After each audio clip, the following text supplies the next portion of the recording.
Menteri Pariwisata dan Ekonomi Kreatif Sandiaga Salahuddin Uno membagikan trik sukses kepada 300 pelaku ekonomi kreatif usaha mikro kecil menengah di Kota Palembang. Hal ini untuk mempercepat pertumbuhan ekonomi dengan membuka peluang usaha hingga UMKM naik kelas. Di kediaman rumah dinas Wali Kota Palembang, Menteri Pariwisata dan Ekonomi Kreatif Sandiaga Salahuddin Uno membagikan trik sukses kepada 300 pelaku ekonomi kreatif usaha mikro kecil menengah di Kota Palembang. Kepada para pelaku UMKM, Sandiaga menyarankan supaya UMKM di Kota Palembang bisa membawa ekonominya menjadi ekonomi yang lebih kreatif yang bisa menciptakan 1,1 juta pekerja di tahun 2022.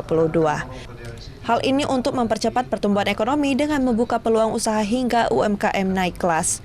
Di hadapan ratusan UMKM di Palembang, Sandiaga juga berbagi pengalaman, mulai dari pernah kehilangan penghasilan yang menurun peringkat dari seorang karyawan menjadi seorang pengangguran hingga akhirnya dapat menjadi seperti sekarang ini. Melihat semangat dan pertumbuhan UMKM dan sektor wisata saat ini, dirinya optimis dapat menjalankan tugas dari Presiden untuk menciptakan 1,1 juta lapangan kerja dari sektor ekraf.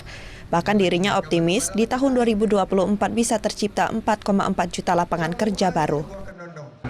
Dan fasilitasinya sehingga kita bisa bersilaturahim dengan para pelaku ekonomi kreatif UMKM yang sekarang sedang mengembangkan usahanya dan harus melalui beberapa tantangan, salah satunya adalah kenaikan bahan baku dan kesulitan dari segi pemasaran.